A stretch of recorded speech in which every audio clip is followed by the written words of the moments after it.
With school assignments, projects, and exams, keeping fit isn't a top priority for students. But personal fitness trainer Chris Gannon says the benefits of even a short workout can go a long way. Even if it's half an hour of cardio activity or if it's a half-hour workout at the gym, that I mean, physically speaking, it does so much for your body, and you don't need to have a lot of time to make a huge impact on your body. Tyler Landstad works out in between school and work and says it's important for students to find time to get fit. It's important because I think it gives you lots of energy and more brain power to do more studying and learning. Gannon suggests students vary routines between cardio and strength. But Gannon says students don't need an actual gym to effectively work out. A full body routine can be done at home and within a half hour. Body weight exercises are ones that don't involve gym equipment and are effective and easy to do using objects like tables, chairs, stairwells, and the floor. It's also cheap. You don't have to go to Lululemon and look like a princess, and you don't have to go and work out like a meathead at the gym. It's really easy and very inexpensive, so money's not an excuse. Gannon says getting into a fitness routine now will establish a healthier lifestyle once students are done school. Linda Huang, Nate Newswatch. La Bohème is a Puccini favorite about a young poet whose life is turned upside down by his love for a fragile and doomed seamstress. One of the interesting things in opera is everybody shows up with the part already learned, and yet in an opera like this, there's a whole process of discovery.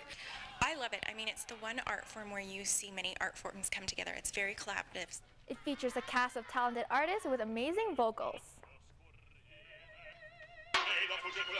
Ben and I are both relative newcomers to the professional opera scene, and I think this is your first Chouinard? Very first Bohème. And yeah. This is, I've done a few Bohèmes, and this is my second time. Their next two shows will be on October 26th and 28th. Check out edmontonopera.com for more information. Ira Reyes has been living in Canada for almost 3 years now as a foreign worker from the Philippines. With the help of his employer, he has made a good living away from his home country. It really provided me with a good opportunity to have a glimpse of this industry, and now I'm pretty much in it. And I've been meeting all sorts of people, very kind people every day, and I'm enjoying it. Reyes is not the only one. Every year, thousands of foreign workers are recruited to Alberta to support the economic growth.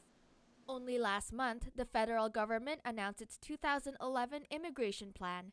It stated that high levels of immigration will be needed to sustain the economic recovery and to maintain the labor force growth because of Canada's aging demographic and low birth rates. This means that Canadian employers will also have to look to temporary foreign workers to meet their labor needs, both skilled and unskilled. They can then offer full-time jobs to those they wish to keep permanently to assist their immigration. Contract workers have an opportunity to step up to various management positions in the company. And if they did get a semi-skilled job, such as in supervisory or store management, they will be able to apply as immigrants of Canada. Workers are often provided accommodations from their employers and have the support of their co-workers to help them adjust to living in a new country. People is very nice. Actually, it's a wonderful atmosphere because I have great co-workers, nice supervisors. I won't call them co-workers. They are my family here. And I've seen Canada an opportunity to get your life together, get a house, get a car. Working here has given me an opportunity to have a better living, and the people have been helpful, especially my boss in Picolino Bistro. In a less populated province such as Alberta, the percentage of economic immigrants who settled has more than doubled since 1997. These high levels of immigration will help businesses, employers, and foreign workers. For Reyes, this has been a step towards a better future. With all the opportunities that are being presented to foreign workers in this country, there are different programs that are available for us. With employment opportunities offered at various stores, restaurants, and franchises, foreign workers have the chance to create a great living here in Alberta. Clarisse, Porca, Newswatch Extra. This year's Ice on White is well on its way to becoming a Chinese-themed park featuring a giant ice dragon slide, an ice pagoda, and an international ice carving competition. 9 ice carvers from China are working with Canadian carvers. They're creating a masterpiece of intricate designs on snow and ice sculptures. Preparations for the annual festival started back in December. We started collecting all the snow in the park and stacking it into forms to create the blocks for the snow sculpture.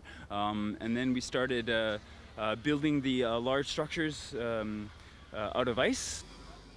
Ice on White starts tomorrow. Admission is $5 for adults and $2.50 for kids 2 to 12 years old. Also stay tuned for Friday's show when we broadcast BT live from the festival. It's going to be cold, but it's going to be fantastic.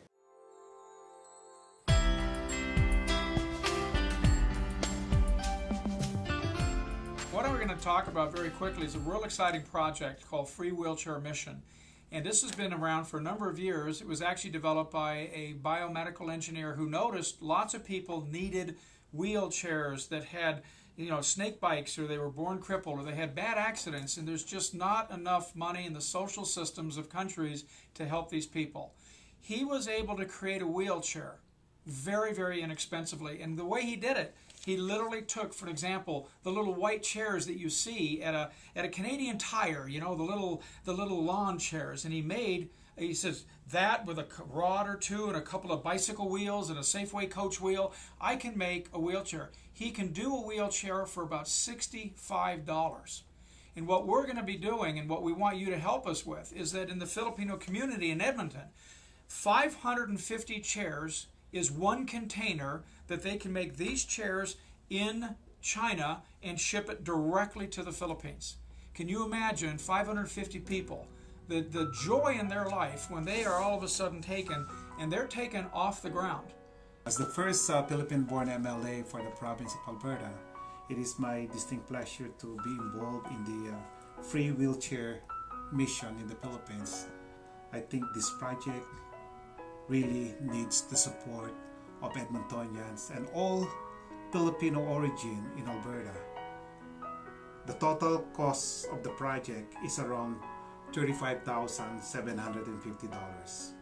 If each and everyone Edmontonian, we only need 550 Edmontonians to make a donation of $65 each. So you will hear from us how we can meet this mission and how we can make this a reality to help our kababayan, our countrymen who needs the help of having a wheelchair so that they can be mobile. Can you imagine if you are in their situation and you cannot move because there's no wheelchair that you have? That will benefit many people in the Philippines who are disabled and who have lack of mobility because of their physical conditions. So wheelchair will be a blessing and we need to help them. So we are in this project to do just that. With God's help, we will help them.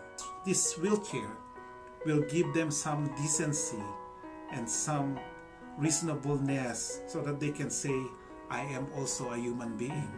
You can make a person really happy by making a donation and giving this one person who needs a wheelchair an opportunity to have the ability to move. And I am encouraging everybody to be part of this campaign. And there's videos, www.sprintforchairs.kintera.org/2011. We'll send you the email and the website. You can look at it. It's a spectacular program. We sure hope you'll help with it.